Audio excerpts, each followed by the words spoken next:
مسئلہ ہے، تو بنو ہاشم آگے گزر جائیں گے، ہم پیچھے رہ جائیں گے۔ تو اس کا معنی کیا ہوا کہ کملی والے کی سچی زبان، اور آپ نے جو تشریحات، ایمان نہیں اس کے بغیر پتہ لگتا، نماز کا نہیں پتہ لگتا، روزے کا، کوئی شے کائنات کی جو اسلام کا سراپا عمل۔ آپ نے نماز کے حوالے سے کیا فرمایا؟ صلو کما رأیتمونی اصلی، فرمایا اس طرح نماز پڑھ لیا کرو جس طرح محمد کو دیکھتے ہو نماز پڑھ۔ سبحان اللہ۔ بلکہ آپ ذرا صحابہ کا ایمان پڑھیں، جب آپ یہ قبلہ تبدیل ہوا، دیکھو کتنے پختہ وہ لوگ تھے، وہ قبلہ تبدیل مسجد کو دیکھو اس طرح ہے، وہ پہلے حضور اس طرح منہ کر کے نماز، ادھر مصلی، صحابہ پیچھے، دوران نماز مصطفیٰ نے منہ پھیرا، دوران نماز، یعنی 2 رکعتیں تشہد کی حالت میں نا حضور نے چہرہ مبارک ادھر پھیر لیا، قربان جائیں صحابہ تمہارے ایمان پر، اور اٹھ گئے، وہ صفیں ادھر لے گئے، صفیں اٹھا لیں۔ میں اور آپ ہوتے تو کیا ہو گیا مولوی صاحب کو، کیا ہو گیا فلانا، جی جبریل نہیں دیکھا آتے ہوئے، جی فلاں نہیں دیکھا۔ ابو بکر کو پتا ہے کہ جو یہ دیکھتا ہے ہم نہیں دیکھ سکتے، یقین جانے، مسلح، یعنی حیران نہیں، حیران کی، بلکہ یہ جو مسجد قباء شریف ہے اس میں بھی لوگ نماز پڑھ رہے تھے، ایک صحابی دوڑتا ہوا آیا، حالت نماز میں تھے، اس نے اعلان کیا، او مسلمانوں تمہیں پتہ نہیں چلا؟ کملی والے نے چہرہ اقدس بیت اللہ کی طرف پھیر لیا ہے، صحابہ نے اسی وقت چہرے پھیر لیے۔ یہ ایمان ہے۔ اور میں نے ایک دفعہ آپ کو، امام شارانی ایک بزرگ گزرے ہیں، بڑے پائے کے عالم ہیں، بہت پائے کے عالم ہیں، ان کا سفر مدینہ پڑھو تو حیران ہو جاتا ہے آدمی، تعجب کرتا ہے، اللہ اکبر۔ وہ کہتے ہیں اللہ اکبر، کیا یہ درجے کے لوگ تھے۔ وہ کہتے ہیں میں نے شہر مدینہ میں حضور کی اجازت کے بغیر ٹانگیں بچھائی نہیں ہیں۔ لیٹتا ہے نا آدمی، تو کہتے ہیں جب میں اپنی ٹانگیں بچھانا چاہتا تھا تو کملی والے سے اجازت لے کے بچھاتا تھا۔ کیا پائے کے لوگ ہیں۔ ان کا یہ جملہ ہے اور بڑا خوبصورت جملہ ہے۔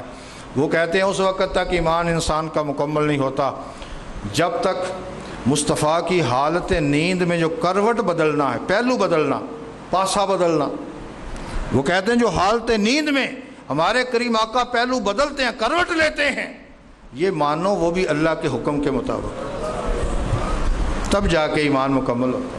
اب جناب یہ پروفیسر صاحب ہیں، یہ علامہ صاحب ہیں، یہ ڈاکٹر صاحب ہیں، اور رکھو اپنی پی ایچ ڈی اپنے پاس، تمہیں کیا پتا کہ اسلام کیا ہے، دین کیا ہے۔ ان کے غلاموں، یہ غوث اعظم، امام اعظم، امام مالک، ان کے غلاموں کے قدموں میں آؤ، پھر ان کو پڑھو، پھر تمہیں ہو سکتا ہے راستے کی سمجھ آ جائے کیسے چلنا ہے۔ اور تم ایسے ایسے مسائل پر گفتگو کرتے ہو کہ جن کے فیصلے خود رسالت باب نے کر دیے۔ بس یہ جو رجم کا فیصلہ ہے، رجم، پچھلے دنوں اس پہ بڑی بات ٹی وی پہ ہوتی رہی کہ حد وہ ہوتی ہے، کہتے ہیں حد وہ ہوتی ہے جو قرآن سے ثابت ہو، کہتے ہیں حد وہ ہوتی ہے جو قرآن سے ثابت ہو، حالانکہ آج تک کسی امت مسلمہ کے عالم نے یہ تعریف نہیں کی۔ وہ کہتے ہیں حد وہ ہوتی ہے جو شریعت سے ثابت ہو، اور شریعت میں آپ جانتے ہیں کہ کتاب و سنت دونوں شامل ہیں، یعنی حد ہو گئی۔ تو آپ رجم، حضرت معاذ صحابی یہ رسول ہیں جن سے ایک واقعہ ہوا، انہوں نے آ کے اعتراف کیا اور خود سرور عالم صلی اللہ علیہ وسلم نے ان پر رجم کی سزا نافذ کی۔ اب حضور جب ایک شے کو حد قرار دے رہے ہیں، ہم کون ہیں اس کو روکنے والے؟ لیکن یاد رکھو حالات بدلتے رہتے ہیں، نشیب و فراز آتے رہتے ہیں، اور قرآن کریم کا وہ جملہ ہے کذالک یضرب اللہ الحق والباطل، فرمایا ہم حق اور باطل کی مثال ایک بیان کرتے ہیں۔ یا اللہ کیسے؟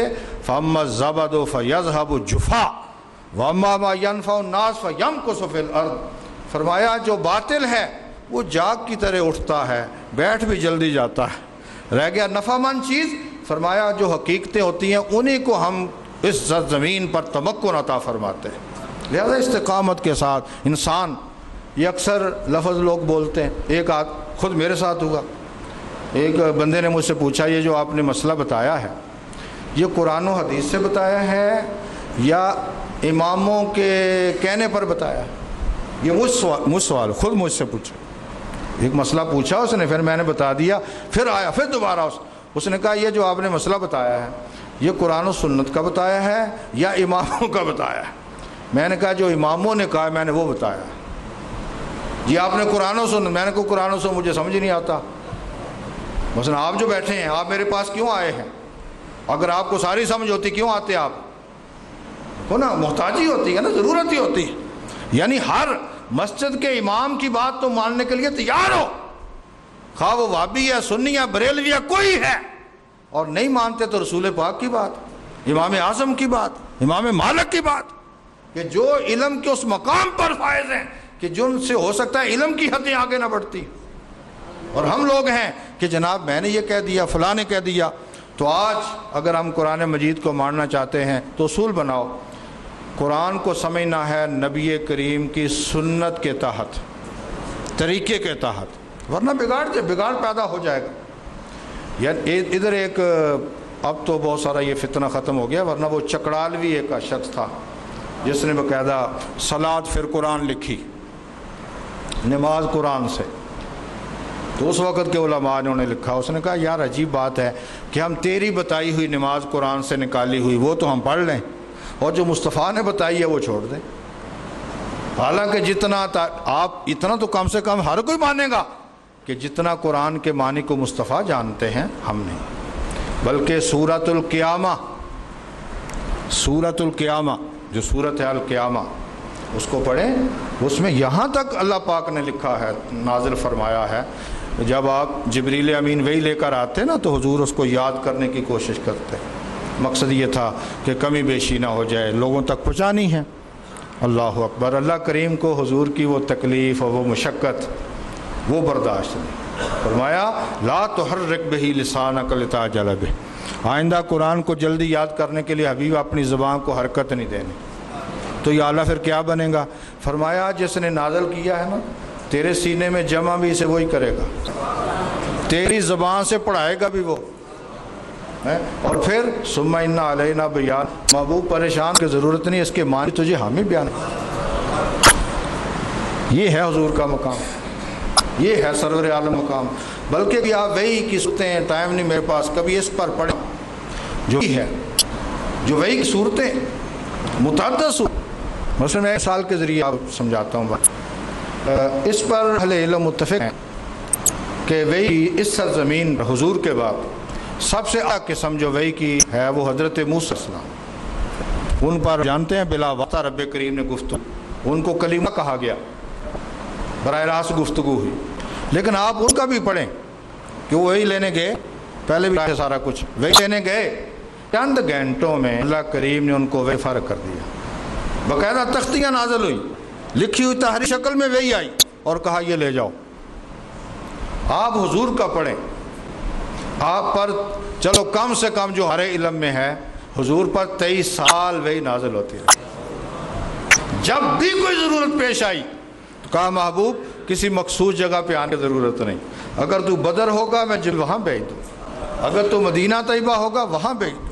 اور آپ نے اللہ کا شکر ادا کرتے ہوئے کہا کہ میں اس رب کا شکر گزار نہ بنوں جس نے لحاف عائشہ میں مجھ پہ وحی نازل فرمائی۔ یہ حضور کی شان ہے، عظمتیں معنی بیان کیے قرآن کے، حتیٰ کہ بعض روایات یہ موجود ہیں، یہ جو ہے نا مقطعات الف لام میم کاف ہا یا عین صاد، جب یہ جبریل امین لے کر آتے، روح البیان میں تفصیل موجود ہے، تو وہ حضور سے پوچھتے یا رسول اللہ یہ جو میں الفاظ آپ پہ لے کر آ رہا ہوں حضور مجھے تو کوئی سمجھ نہیں آئے، آپ کو سمجھ آئے ہیں؟ جبریل کیونکہ ہم ان کو اتنا گھاس نہیں ڈالتے، ورنہ جس کو جبریل کے مقام کا علم ہے نا، آپ کو علم ہے، معتزلہ لوگ جبریل کو نبی سے افضل مانتے، ہم نہیں مانتے ایسے، لیکن مقام تو سمجھایا نا، یہ کتنی عظمتوں کے مالک ہیں، لیکن وہ کہا پوچھتے ہی حضور یہ کاف ہا یا عین صاد اس کی مجھے کوئی سمجھ نہیں آئی یار، حضور آپ کو آ گئی ہے؟ تو فرمایا ہاں میرے رب نے مجھے اس سے آگاہ فرمایا، اس پر میری پوری کتاب ہے علم نبوی اور متشابہات، کیونکہ ایک آدمی نے لکھا کہ ان متشابہات سے جیسے ہم آگاہ نہیں مصطفیٰ بھی آگاہ نہیں، میں نے مکمل کتاب لکھی کہ ظالم یہ امت کے حق میں ہے کہ امت ان حروف سے کما حق کو آگاہ نہیں ہو سکتی، قیامت کو آگاہ ہوگی، مصطفیٰ کو اللہ نے ان حروف سے آگاہ فرمایا. کہاں کہاں سے جہالتیں ہیں ہماری، بربادیاں ہماری. تو قرآن کریم جو اللہ کریم نے خاص طور پہ رمضان شریف کا یہ تحفہ ہے، رمضان شریف کو قرآن کریم کی وجہ سے برکت ملی ہے. اب چاہیے مجھے اور آپ کو کہ قرآن کریم کو کثرت کے ساتھ پڑھیں. چلو آپ زیادہ نہیں پڑھ سکتے تو تراویح میں سارا ایک دفعہ سن ہی لیں. وہ بھی کئی ساتھی 8 پڑھ کے بھاگ جاتے ہیں. اگر کوئی مجبوری نہ ہو تو ایک دفعہ کم سے کم یار پورا قرآن کان میں پڑھ جائے.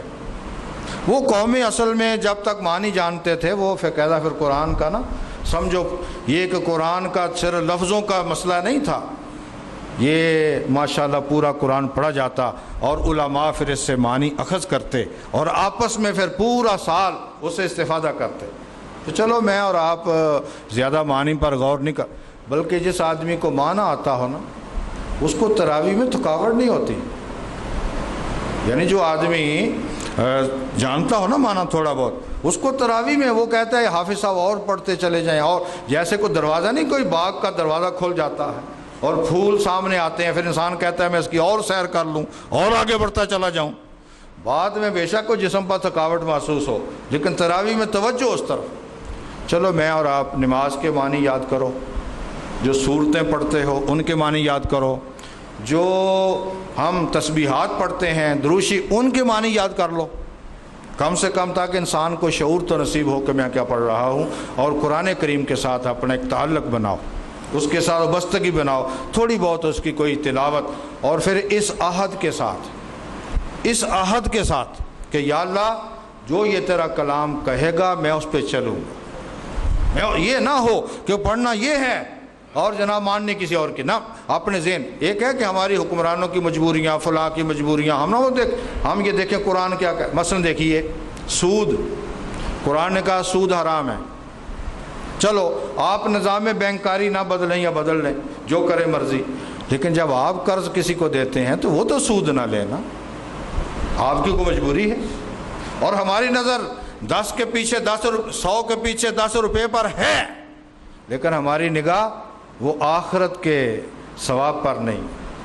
کاش اسی لیے قرآن نے بار بار یہ لفظ استعمال کیا قرآن مجید میں کہ کچھ لوگ یحبون العاجلہ ویذرون الآخرہ. یہ لفظ ہیں قرآن مجید کے. فرمایا کچھ لوگ نقد پر ذہن رکھتے ہیں، وہ جو پیچھے آنے والا ثواب ہے نا اس پہ نظر نہیں رکھتے. اور اس کے ایک بھائی کو انسان قرض حسنہ دے دے اور رعایتیں دے، اللہ کریم ایسے آدمی کی بخشش فرماتا. تو ہماری صرف اسی پر ہی کئی لوگ میرے پاس آتے ہیں جی سود کا متبادل کیا ہے؟ میں کہتا ہوں اخروی ثواب. یہ سود کا متبادل ہے بھائی، سود کا متبادل یہ ہے کہ آدمی قرض حسنہ دے اور آخرت میں بخشش کروا لے. اور جس آدمی کا آخرت پر ایمان ہے وہ 5-10 روپے لے کر کیا کرے گا؟ وہ چاہے گا کہ میری آخرت بدل جائے. تو ہم لوگ میں نے سنا ہے کہ لوگ نجی سطح پہ قرض دیتے ہیں اور سود کماتے ہیں. تو اس نے کیا قرآن میں لکھا ہوا ہے کہ جو آدمی سود لیتا ہے وہ فَأَذَنُوا بِحَرْبٍ مِّنَ اللَّهِ وَرَسُولِهِ، وہ اللہ اور اس کے رسول کے خلاف جنگ لڑ رہا. تو ہم اسلام، اصول، قرآن، سنت ان کو پلے باندھیں اور ان پر چلنے کی کوشش کریں. واخر